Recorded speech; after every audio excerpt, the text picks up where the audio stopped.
Shalom shalom, apa kabar anak-anak hebat? Pasti sehat, pasti luar biasa tentunya ya. Nah hari ini kita akan lanjutkan pembelajaran kita akan masuk dalam bab yang ke-6. Ya, bab ke-6, anak-anak hebat, sebelum kita mulai belajar, kita berdoa dulu ya. Semua lipat tangannya, tutup mata, kita berdoa. Tuhan Yesus yang baik, terima kasih Tuhan kalau pada hari ini kami diberi kesempatan untuk boleh belajar ya Tuhan. Tuhan Yesus berkatilah kami anak-anak-Mu yang akan mengikuti pembelajaran agama. Kiranya Tuhan berikan kami konsentrasi agar kami boleh mengikuti pembelajaran dengan baik ya Tuhan. Biarlah juga kiranya Tuhan Kau berkati guru kami yang akan menyampaikan materi, dan kiranya setiap materi yang disampaikan boleh kami terima dengan baik ya Bapa. Terima kasih Tuhan, berkati juga kedua orang tua kami yang bekerja maupun yang mendampingi kami belajar. Kiranya Tuhan juga memberkati kedua orang tua kami. Terima kasih Tuhan, di dalam nama Yesus kami sudah berdoa, haleluya, amin. Nah hari ini kita akan lanjutkan bab yang ke-6, yaitu tentang tubuhku milik Tuhan. Tubuhku milik Tuhan. Nah kalian boleh buka buku paket kalian di halaman 40. Ya, memang akan bacakan, kalian tolong perhatikan dan simak buku paketnya ya. Yang pertama kita akan belajar Miriam memuji Tuhan. Miriam memuji Tuhan.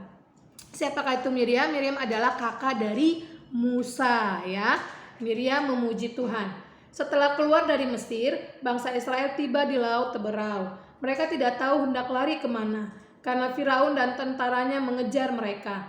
Bangsa Israel mulai bersungut-sungut. Mereka marah kepada Musa. Lalu Musa berdoa mohon pertolongan kepada Tuhan. Tuhan pun membelah Laut Teberau. Bangsa Israel pun dapat berjalan menyeberangi laut itu. Mereka terlepas dari kejaran Firaun dan tentaranya. Miriam adalah kakak perempuan Musa. Ia memimpin bangsa Israel memuji Tuhan di tepi laut, karena Tuhan telah membebaskan mereka dari tangan Firaun. Miriam dan bangsa Israel memuji-muji kuasa Tuhan. Ya, jadi pada saat Musa mau membawa bangsa Israel keluar dari Mesir, nah tiba-tiba mereka tidak tahu mau lari kemana. Nah, mereka tiba di Laut Teberau. Pada saat di Laut Teberau mereka melihat, wah bagaimana kita akan melintasi laut yang sangat luas ini. Mereka bingung gitu ya, mereka nggak tahu mau lari kemana. Nah, karena mereka melihat di belakang tentara Firaun itu sudah mengejar mereka gitu ya. Nah, bangsa Israel mulai marah-marah kepada Musa. Gimana sih Musa? Kenapa kamu membawa kami ke tempat seperti ini? Bagaimana kita terjebak di sini? Kita akan mati semuanya. Mereka marah-marah kepada Musa. Lalu apa yang dilakukan Musa? Musa berdoa kepada Tuhan, memohon pertolongan Tuhan agar mereka boleh bebas dari tentara Firaun ya. Lalu Musa pun Tuhan kasih hikmat, Musa membelah Laut Teberau gitu ya. Kalau kalian pernah nonton di Superbook ya, itu Musa membelah Laut Teberau, akhirnya Laut Teberau terbelah menjadi dua gitu ya. Dan di tengah-tengah itu kering, akhirnya bangsa Israel bersama dengan Musa itu keluar dari sana gitu ya, mereka bebas. Nah setelah sampai di ujung, mereka dapat menyeberangi laut itu. Akhirnya Musa menutup kembali laut itu. Nah pada saat tentara Firaun hendak mengejar mereka, akhirnya mereka tenggelam gitu ya, ditutup kembali oleh laut. Mereka tenggelam semua gitu ya. Firaun bisa kabur, tapi tentara-tentaranya banyak yang mati di laut itu ya, Laut Teberau ya. Akhirnya mereka terlepas dari kejaran Firaun dan tentaranya.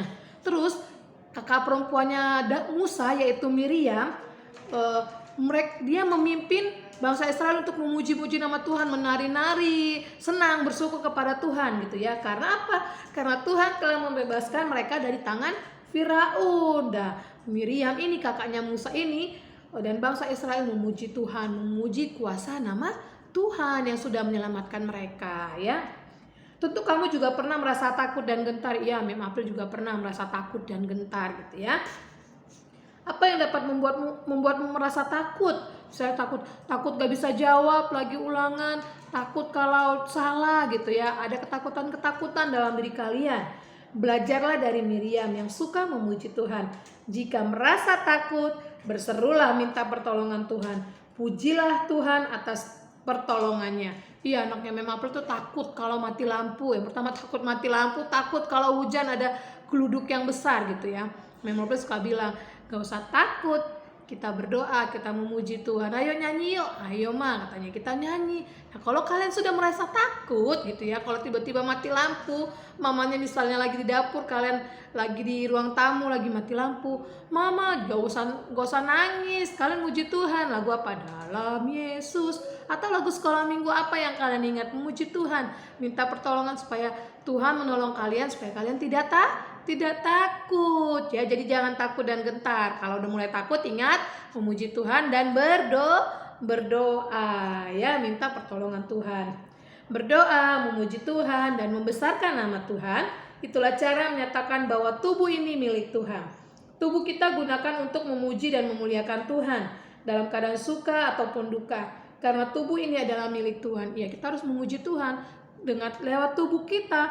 Dengan apa? Bisa dengan mulut kita, dengan tangan kita, dengan kaki kita gitu ya, dengan kepala kita, dengan gerak-gerak memuji Tuhan, senang-senang. Itu juga bisa memuji Tuhan, karena tubuh kita ini adalah milik siapa? Milik Mama ya?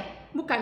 Milik Mem April, bukan ya, tapi milik Tuhan Yesus ya. Nah, oke, kita lanjutkan lagi. Halaman yang ke-42. Halaman 42 bagian yang kedua. Petrus berjalan kaki memberitakan Injil. Wow, Petrus berjalan kaki loh. Kita dengarkan ya. Petrus adalah salah satu dari 12 murid Yesus. Ia meninggalkan pekerjaannya dan mengikuti Yesus.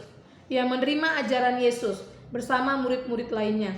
Memang Petrus pernah menyangkal Yesus 3 kali, tetapi ia telah bertobat. Ia kemudian melayani Yesus sepenuh hati. Ia tidak takut meskipun harus menderita dan dianiaya. Petrus memberitakan Injil Kristus. Ia berkeliling dari desa-desa sampai ke kota besar. Ia bersaksi kepada siapa saja yang ia jumpai bahwa Yesus adalah Tuhan dan telah naik ke sorga. Tuhan memberikan kuasa kepada Petrus. Banyak orang yang disembuhkan dalam pelayanan Petrus. Banyak orang menjadi percaya kepada Petrus. Banyak orang percaya kepada Yesus ya. Jadi Petrus ini adalah salah satu dari ke-12 murid Tuhan Yesus. Nah, Petrus ini dipanggil Tuhan, dia meninggalkan pekerjaannya dan setia mengikuti Yesus. Dia akhirnya menerima ajaran Yesus bersama murid-murid lainnya. Nah, ingatkan ya, waktu Tuhan Yesus mau disalib, siapa yang menyangkal Yesus sebanyak 3 kali? Iya benar, Petrus pernah menyangkal Tuhan Yesus sebanyak 3 kali. Tetapi Petrus bertobat. Setelah dia bertobat, dia sungguh-sungguh melayani Tuhan. Dia sungguh-sungguh menjadi pekabar Injil, memberitakan Injil tentang Yesus Kristus. Dia melayani dengan sepenuh hati. Dia tidak takut walaupun dia menderita dan dianiaya gitu ya. Walaupun dia dulu sewaktu bernama Saulus, dia menganiaya orang Kristen, pengikut Kristus. Tapi setelah bertobat, dia memberitakan Injil, dia dianiaya, dia menderita karena memberitakan Injil tentang Yesus Kristus ya. Petrus memberitakan Injil Kristus. Ia berkeliling dari desa ke desa sampai ke kota-kota besar. Ia bersaksi tentang Yesus kepada orang yang dijumpai dia, karena bahwa Yesus adalah Tuhan dan telah naik ke surga. Nah, Tuhan memberikan Petrus kuasa untuk memberitakan Injil tersebut. Kenapa? Buktinya apa? Banyak orang yang disembuhkan, banyak orang yang percaya kepada Yesus dan menjadi murid Tuhan Yesus juga ya. Ketika Petrus ada di gerbang indah, ada seorang yang lumpuh sejak lahirnya. Tiap hari ia meminta sedekah. Ia mengharapkan akan mendapat sesuatu. Pernah lihat pengemis ya? Petrus bertemu dengan pengemis saat itu yang di gerbang indah. Dia lumpuh sejak lahir. Dia akhirnya minta-minta sedekah gitu, yang ngemis ya. Tapi Petrus berkata, emas dan perak tidak ada padaku, tetapi apa yang kupunyai kuberikan kepadamu. Demi nama Yesus Kristus orang Nazaret itu, berjalanlah. Orang lumpuh itu dapat berdiri dan berlari dan mengikut Petrus sambil memuji Tuhan. Banyak orang melihatnya dan menjadi takjub. Jadi Petrus itu pada saat berkata seperti itu, emas dan perak tidak ada pada Petrus. Petrus tidak punya uang, dia kan karena seorang pemberita Injil tidak punya uang. Tapi Petrus bilang, demi nama Yesus orang Nazaret itu berjalannya, dia punya kuasa untuk menyembuhkan orang lumpuh itu. Mukjizat terjadi anak-anak. Apa yang terjadi? Ya betul sekali. Orang lumpuh tersebut bisa berdiri dan berlari, dia kencang-kencang. Dah akhirnya apa? Dia memuji Tuhan, bersukacita, dan akhirnya dia menjadi pelayan Tuhan. Dan banyak orang yang melihat itu, wow, Petrus sangat amazing gitu ya. Kuasa dengan melalui kuasa yang Tuhan Yesus berikan dalam nama Yesus, dia dapat menyembuhkan orang lumpuh itu ya. Petrus memuliakan nama Tuhan, memuliakan Tuhan dengan berjalan. Ia memberitakan Injil kepada semua orang. Orang lumpuh itu melompat-lompat, ia memuji Tuhan yang telah menyembuhkannya. Aku hendak menggunakan kakiku dengan baik, rajin ke gereja pada hari Minggu, pergi ke sekolah setiap hari, bermain, berlari, dan berjalan dengan baik, karena kakiku ini milik Tuhan. Ya benar ya, kita dapat ke sekolah setiap hari gitu ya. Walaupun saat ini kalian PTMT-nya seminggu 2 kali, tapi kalian gunakan kaki kalian untuk ke sekolah dengan baik. Terus sekolah minggu, hari Minggu, walaupun saat ini masih online, kalian gunakan mulut kalian memuji Tuhan dengan baik. Terus kalian berlari, berjalan, semuanya kalian gunakan dengan baik karena kaki kita adalah milik Tuhan ya. Oke, kalau tadi kita bicara tentang Petrus, sekarang kita bicara tentang Paulus ya. Paulus menulis surat untuk jemaat ya. Paulus menulis surat untuk jemaat. Paulus dulunya bernama Saulus. Ia sangat cerdas. Saulus membenci Yesus. Ia mengejar dan menganiaya orang Kristen. Ketika Saulus pergi ke Damsyik, Tuhan Yesus menjumpai Saulus di sana. Saulus menjadi buta namun bertobat. Saulus kemudian menjadi orang percaya. Namanya bukan lagi Saulus, tetapi Paulus. Paulus menjadi rasul yang memberitakan Injil. Ia berjalan dari satu kota ke kota yang lain. Ia menuliskan banyak surat kepada jemaat, menasehati mereka dan mengajarkan kebenaran, agar jemaat-jemaat hidup kudus, setia menaati perintah Tuhan. Jadi dulu Paulus ini adalah namanya Saulus. Tadi udah memang disinggung sedikit ya. Paulus ini bernama Saulus. Dia adalah orang yang sangat cerdas, tapi dia sangat membenci Yesus dan dia mengejar-ngejar dan menganiaya orang Kristen. Akhirnya Saulus suatu saat dia pergi ke Damsyik. Di Damsyik dia Tuhan Yesus menjumpai Saulus di sana. Di Damsyik terus akhirnya pada saat Tuhan Yesus menjumpai Saulus, Saulus menjadi buta selama 3 hari di sana. Selama 3 hari. Namun dari butanya itu, Saulus jadi bertobat. Saulus kemudian menjadi percaya kepada Tuhan. Dan namanya bukan lagi Saulus, tetapi Paulus ya. Namanya jadi Paulus. Nah, Paulus ini menjadi rasul, salah satu rasul Kristus yang memberitakan Injil. Ia berjalan dari satu kota ke kota yang lain, dan dia menuliskan banyak surat kepada jemaat, menasehati mereka dan mengajarkan kebenaran. Supaya apa? Supaya jemaat-jemaat yang dia layani adalah jemaat yang hidup kudus dan menaati perintah Tuhan selalu. Ini adalah tujuan Paulus. Setelah dia bertobat, dia menjadi salah satu rasul Tuhan Yesus untuk memberitakan Injil ya. Paulus menulis surat kepada jemaat di Roma dan Efesus. Ingat, Paulus menulis surat kepada jemaat di Roma dan Efesus, juga kepada jemaat di Korintus, Filipi dan Kolose. Paulus mengunjungi banyak jemaat untuk mengajar. Ia meneguhkan hati mereka sehingga mereka percaya kepada Tuhan Yesus Kristus. Sampai saat ini tulisan Paulus dapat dibaca orang Kristen ya. Banyak tulisan Paulus yang ada di Roma dan di Efesus. Paulus juga bekerja sebagai tukang tenda. Ingat, Paulus juga selain memberitakan Injil, dia juga bekerja sebagai tukang tenda untuk membiayai pelayanannya sendiri. Bukan bekerja untuk memperkaya diri ya, tapi dia untuk pelayanan yang dilakukan berjalan setiap hari, buat dia makan, buat dia tempat tinggal, itu dari hasil dia sebagai tukang tenda. Paulus seperti itu ya, sehingga ia tidak meminta uang dari orang lain. Jadi dia nggak minta-minta ke orang-orang untuk pelayanannya dia, tidak, tapi dia mencari sendiri dengan bekerja.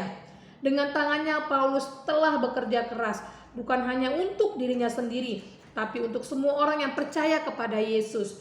Paulus mengenalkan kasih Kristus kepada orang lain, agar banyak orang menjadi percaya kepada Yesus dan menerima keselamatan daripada Tuhan saja ya.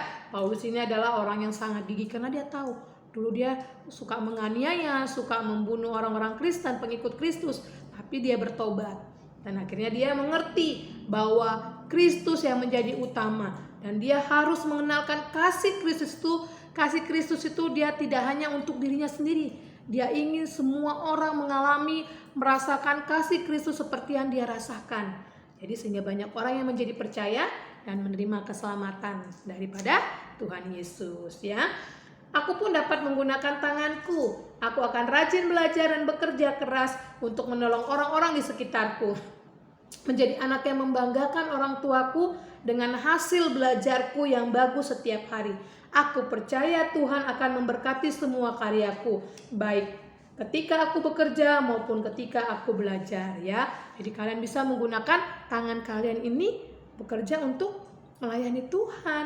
Kalian bisa belajar dengan rajin. Terus kalian bisa membantu orang tua dengan kedua tangan kalian ini. Kalian bisa melipat tangan kalian. Kalian berdoa untuk orang tua kalian, untuk keluarga kalian dan orang-orang yang kalian kasihi, supaya hidup mereka diberkati. Dan dengan kalian, dengan tangan kalian ini, banyak orang yang diberkati. Dan juga kalian menjadi anak yang bisa dibanggakan orang tua kalian, keluarga kalian. Dan dengan belajar keras, kalian bisa menunjukkan hasil yang memuaskan kepada orang tua kalian, dan kalian menjadi anak-anak kebanggaan Tuhan, ya. Dan percaya bahwa Tuhan akan memberkati semua apa yang kalian lakukan dengan tangan kalian, ya.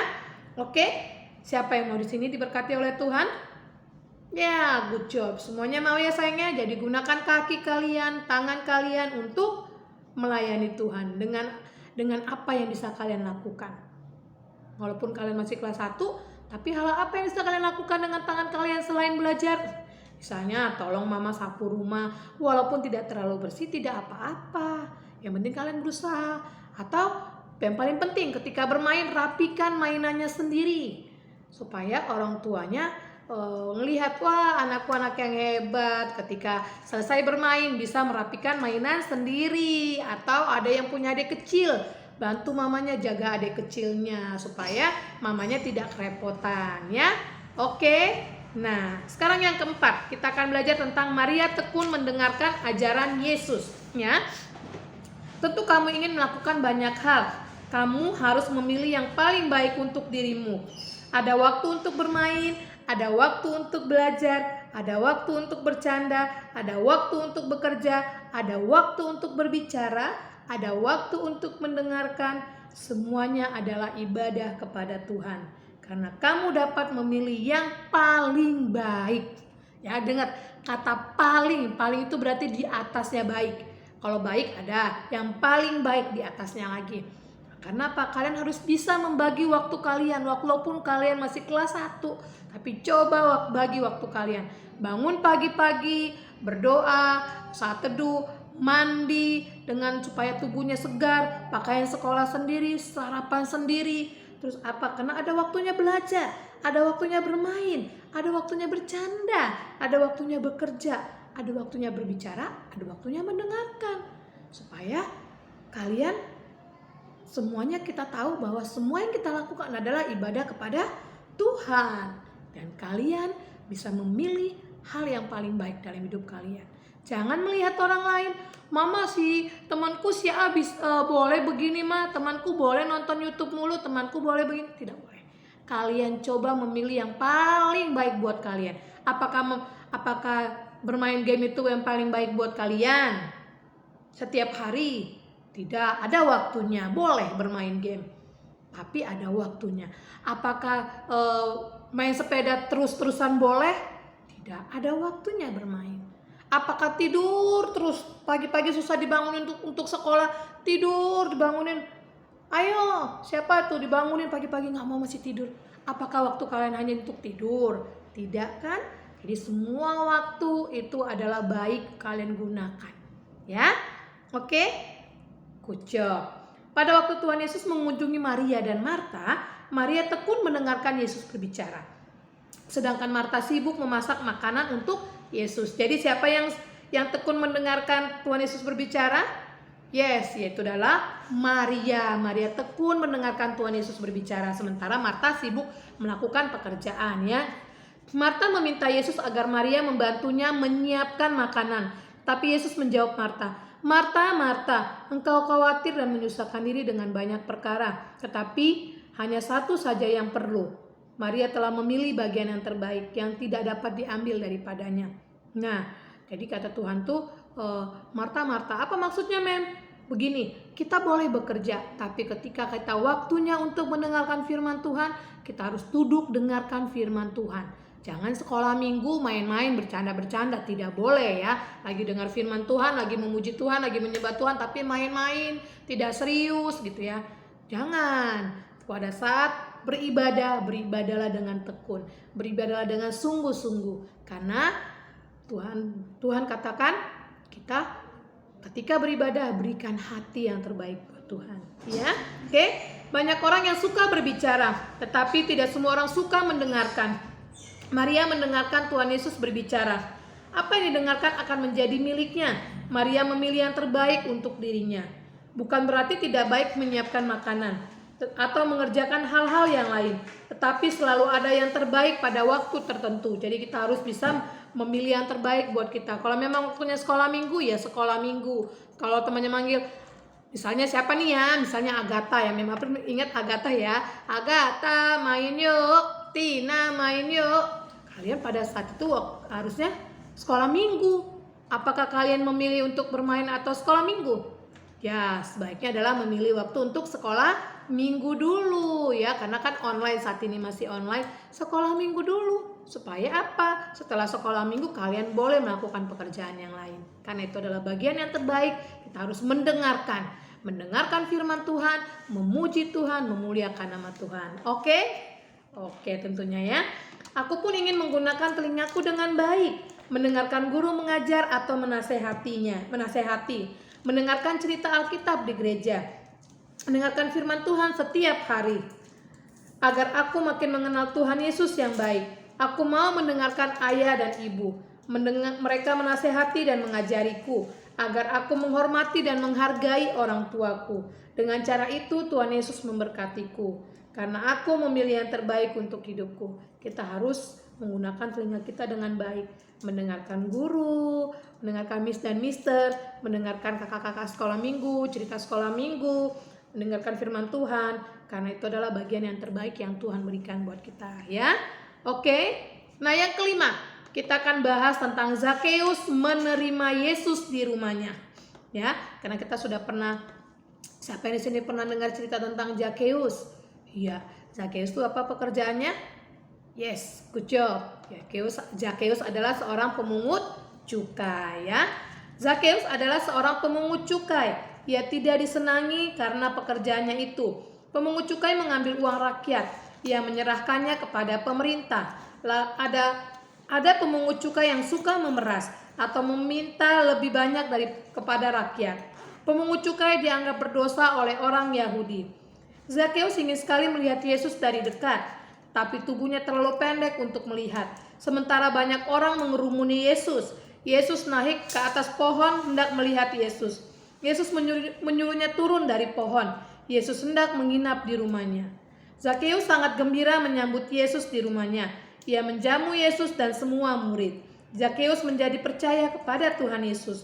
Ia menerima Yesus dalam hatinya. Nah, jadi tentang cerita Zakheus adalah seorang pemungut cukai. Ia dibenci oleh banyak orang, oleh masyarakat pada saat itu. Karena apa? Karena pekerjaannya itu adalah memeras orang-orang pada saat itu supaya diserahkan uangnya kepada pemerintah. Nah, Zakheus ini dulu pekerjaannya memeras orang lebih daripada yang seharusnya, sehingga dia dibenci oleh banyak orang gitu ya. Pada saat suatu hari Zakheus mendengar Tuhan Yesus mau datang. Zakheus ingin melihat siapa sih Yesus itu. Nah, karena tubuhnya pendek, Zakheus tidak bisa melihat Yesus. Dia naik ke atas pohon ara. Dia ingin melihat Tuhan Yesus. Karena apa? Banyak orang yang mengerumuni Yesus. Dia naik ke atas pohon, dia lihat siapa itu Yesus. Tuhan Yesus tahu siapa Zakheus. Yesus tahu siapa kedalaman hati Zakheus. Akhirnya Tuhan Yesus menyuruh Zakheus untuk turun dari atas pohon karena apa? Tuhan Yesus ingin menginap di rumahnya Zakheus. Zakheus sangat senang sekali menyambut Yesus. Ia menjamu Tuhan Yesus dengan baik. Nah, akhirnya Zakheus percaya kepada Tuhan Yesus dan menerima Yesus dalam hatinya, ya. Aku pun ingin agar Tuhan Yesus tinggal di rumahku, agar kami hidup bahagia dan diberkati. Tubuhku dan hidupku adalah milik Tuhan.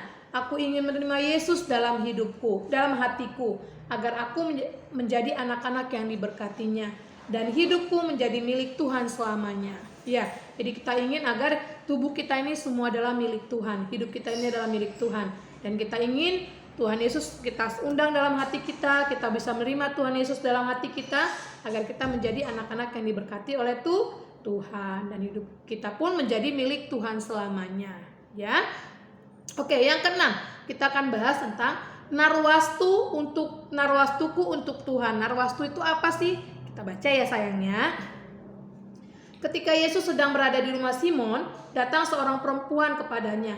Ia berlutut di kaki Yesus dan menangis. Perempuan itu membuka botol minyak narwastu. Oh, ternyata narwastu itu adalah adalah sebuah nama minyak narwastu zaman itu ya.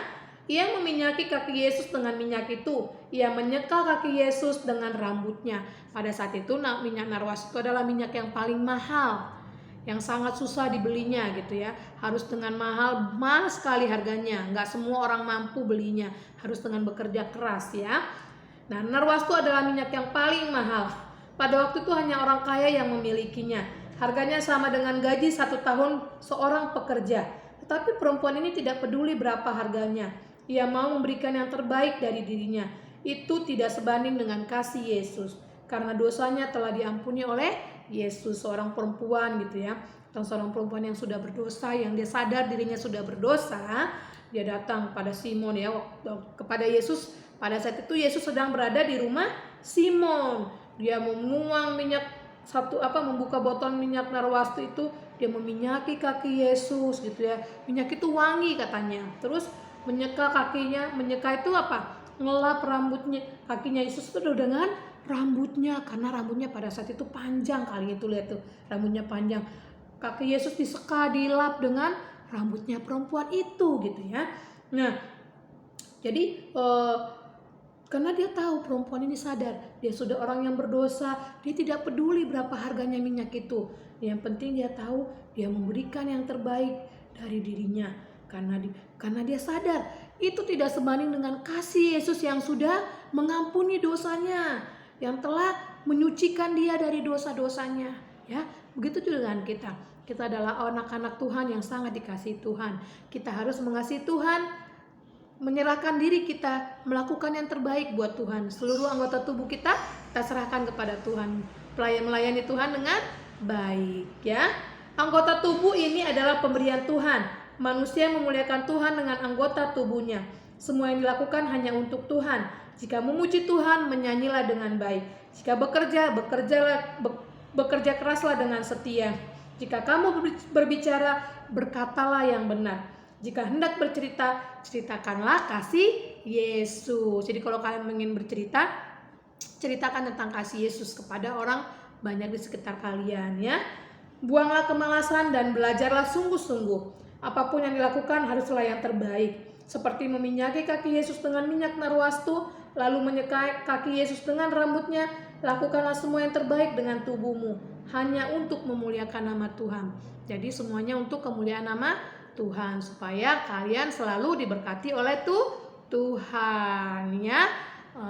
Seluruh anggota tubuh kita tadi mulai dari apa? Kaki, tangan, mulut, telinga, mata, semua anggota tubuh kita ini adalah milik Tuhan, pemberian dari Tuhan.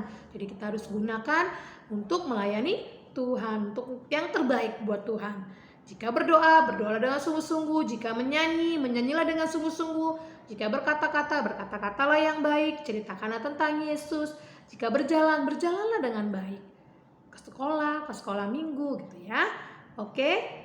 Nah, cukup di sini dulu pembelajaran kita. Yang menjadi tugas kalian, PS kalian, coba lihat. PS-nya itu ada di halaman 41. Halaman 41 itu ada gambar A, B, dan C. Kalian lihat di nomor yang B. Peristiwa apa saja yang terjadi dalam gambar tersebut. Kalian bisa tulis di atasnya ya. Cerita tentang apa? Seorang anak yang sakit. Yang B apa? Yang C apa ya? Kalian ceritakan di situ. Tuliskan peristiwanya apa. Terus yang bagian D. Jadi B dan D. D ini jawab pertanyaan ini ya. Pada saat menjenguk teman yang sakit, aku akan berkata apa? Jangan jajan sembarangan lagi ya, syukurlah kamu bisa sakit juga. Semoga kamu lekas sembuh ya. Ya Tuhan, sembuhkanlah temanku ini. Mana yang kalian ucapkan ketika kalian menjenguk teman kalian yang sakit? Jadi yang B dan D. D itu ada nomor 1, 2, 3 dan 3 aja ya, 1, 2, dan 3. Ini kalian kerjakan di buku paket. Terus selanjutnya PS-nya lagi yang halaman 49 di penugasan. Menuliskan doa sebagai janji kepada Tuhan. Guntinglah kertas sebesar 10 kali 10 cm, itu minta tolong ke mama, boleh, atau di buku tulis saja tulisnya ya, buku tulis agama. Ya, tuliskan doamu sebagai janji bahwa tubuhmu adalah milik Tuhan. Misalnya, aku akan belajar keras untuk memuliakan Tuhan, atau aku akan belajar dengan rajin untuk menyenangkan hati orang tua untuk memuliakan Tuhan, boleh. Kalian apa mau tulis ini janji kalian bahwa tubuh kalian adalah milik Tuhan dan akan kalian gunakan untuk Tuhan juga. Ya, ini kalian tulis di buku tulis saja ya nak, nggak usah tulis di kertas 10 kali 10 cm, itu mungkin mengalami kesulitan ya. Di buku tulis saja, oke? Nah, terus itu PS. Yang PR-nya kalian hafalkan 1 Korintus 6 ayat 20. Yang bagian pertama refleksi. Sebab kamu telah dibeli dan harganya telah lunas dibayar. Karena itu muliakan Allah dengan tubuhmu. Ini kalian videokan dan kirim ke GCR agamanya Mem April, PS dan PR-nya ya. Oke. Nah, sampai di sini dulu biarlah kita semakin mengerti bahwa tubuh kita ini adalah pemberian Tuhan. Kita harus melayani Tuhan, harus dengan sungguh-sungguh menyerahkan hidup kita kepada Tuhan Yesus agar hidup kita diberkati. Walaupun dari kecil kita belajar berikan yang terbaik buat Tuhan. Oke? Nah, sampai di sini dulu untuk mengakhiri pembelajaran, kita berdoa dulu. Bapa yang dalam surga, kami mengucap syukur Tuhan karena kasih-Mu begitu besar bagi kami. Tuhan Yesus, saat ini kami sudah mendengarkan pembelajaran kami. Kami mengerti dan menyadari bahwa tubuh kami adalah milik Tuhan. Tubuh kami adalah pemberian Tuhan. Ajar kami Tuhan agar kami bisa melakukan yang terbaik ya Tuhan untuk tubuh kami. Agar kami juga bisa melayani Tuhan dengan tubuh kami ya Bapa. Terima kasih Tuhan, berkatilah anak-anak-Mu di dalam belajar. Berkati mereka dengan kesehatan, berikan mereka kecerdasan, kepintaran. Dan juga berkati kedua orang tua mereka dalam bekerja dan mendampingi mereka belajar ya Tuhan. Terima kasih Tuhan, ini kami Tuhan anak-anak-Mu sedari kecil kami mau menyerahkan hidup kami ke dalam tangan-Mu. Di dalam dan demi Yesus kami sudah berdoa, haleluya, amin. Oke, selamat belajar, tetap semangat, rajin berdoa, dan Tuhan Yesus berkati kalian semua. Bye-bye.